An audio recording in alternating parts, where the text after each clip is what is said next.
اعوذ باللہ من الشیطان الرجیم بسم اللہ الرحمن الرحیم۔ ہیلو ویورز، کیسے ہیں آپ؟ میں ہوں عظمت مصطفیٰ اور آپ دیکھ رہے ہیں میرا یوٹیوب چینل عظمت لا ولاگ۔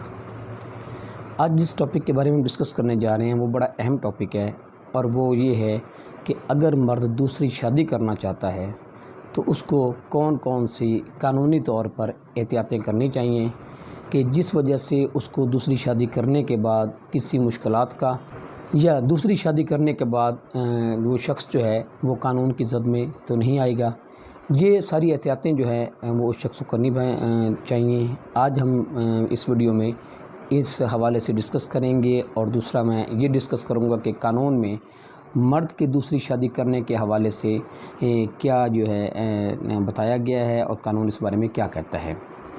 سب سے پہلے کہ اس حوالے سے ہمیں کوئی ایک دو کوئریز بھی آئی ہیں کہ یہ پوچھا گیا ہے کہ مرد جو ہے وہ اگر دوسری شادی کر لے تو کیا اس کے لیے کوئی مسائل پیدا ہوتے ہیں۔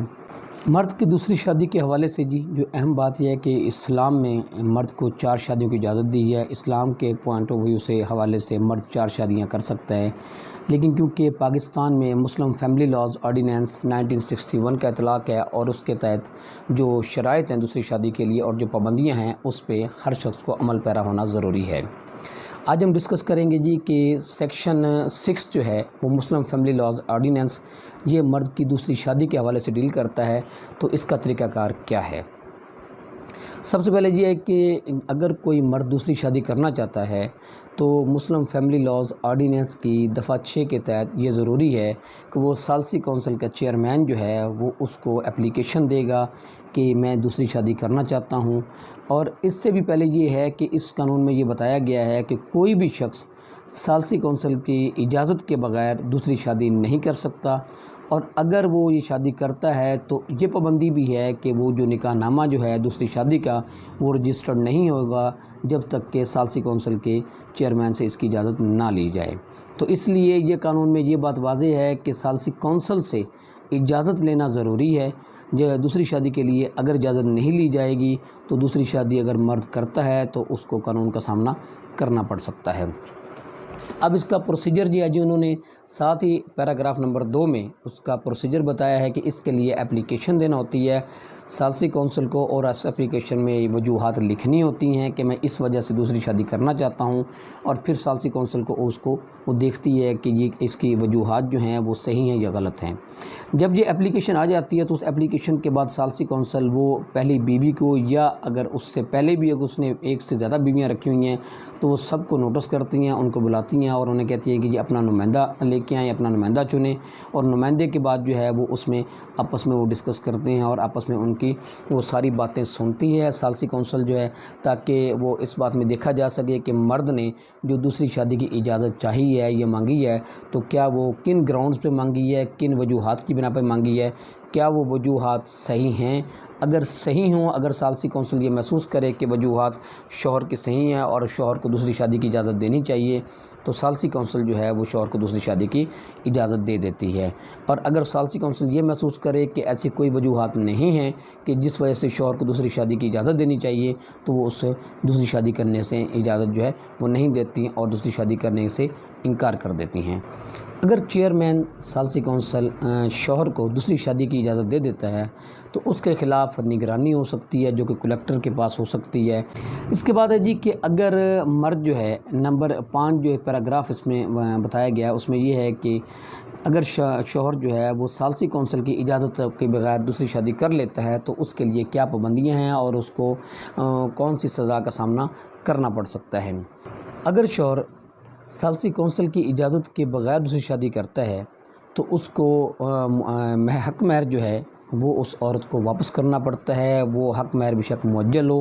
یا غیر معجل ہو تو وہ عورت کو دینا پڑتا ہے۔ اگر کوئی بھی شخص اگر پہلی بیوی کی یا ثالثی کونسل کی اجازت کے بغیر جو ہے وہ شادی کرتا ہے تو اس کو حق مہر جو اپنی بیوی کو واپس کرنا پڑتا ہے۔ اور دوسرے نمبر پہ اس کو یہ سزا دی جا سکتی ہے کہ اس کو 1 سال کے لیے اس کو سزا اور 5000 روپے جرمانہ جو ہے وہ کیا جا سکتا ہے۔ یہ تھا سیکشن 6 جو ہے یہ مسلم فیملی لاز آرڈیننس 1961 جو کہ مرد کی دوسری شادی کے حوالے سے جو ہے وہ طریقہ کار بتاتا ہے۔ اب ہم یہاں پہ ڈسکس کرتے ہیں کہ کافی سارے لوگ ایسے ہیں کہ جو یہ سمجھتے ہیں کہ دوسری شادی جو ہے وہ ایسی نوبت آ جاتی ہے یا پہلی بیوی کے ساتھ ایسے حالات پیدا ہو جاتے ہیں کہ پہلی بیوی جو ہے وہ خلا بھی نہیں لیتی، اور جو ہے طلاق کے حوالے سے بھی کوئی ایسی شرائط لکھ دی جاتی ہیں کہ اگر شوہر جو ہے وہ طلاق دیتا ہے، جیسا کہ اس میں کالم 19 جو ہے وہ نکاح نامہ کا ہے، اس میں طلاق کے حق پہ پابندی لگا دی جاتی ہے، اور یہ لکھ دیا جاتا ہے کہ اگر شوہر جو ہے وہ طلاق دیتا ہے تو اتنے پیسے دے گا، جس وجہ سے شوہر جو ہے اس بات سے مجبور ہو جاتے ہیں، وہ سمجھتے ہیں کہ عورت کو اگر طلاق دے دی تو یہ جو پابندی ہے، یہ جو شرط لکھی گئی ہے تو یہ ہمیں دینی پڑے گی۔ تو اس حوالے سے مرد بھی طلاق نہیں دیتا، اور عورت جو ہے جو کہ مردوں کو تنگ کرنے کا سوچتی ہیں تو وہ خود جو ہے وہ خلا کا دعویٰ کرتی نہیں ہے، خود عدالت سے طلاق لیتی نہیں ہے۔ تو اس صورتحال میں مرد بہت مجبور ہو جاتا ہے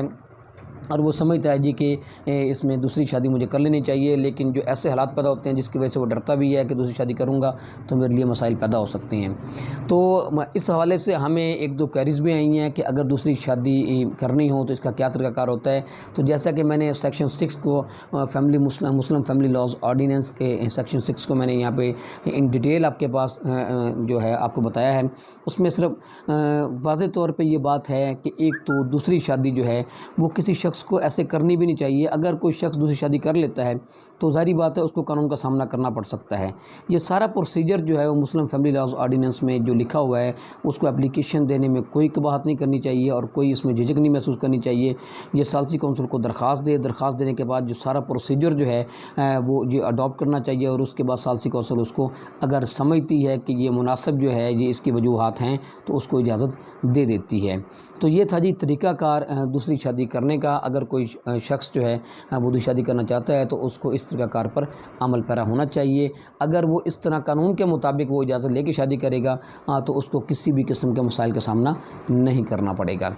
تو میں امید کرتا ہوں کہ آپ کو اس حوالے سے کچھ نہ کچھ آگاہی حاصل ہوگی۔ تو اس کے ساتھ مجھے اجازت دیجیے۔ اللہ حافظ۔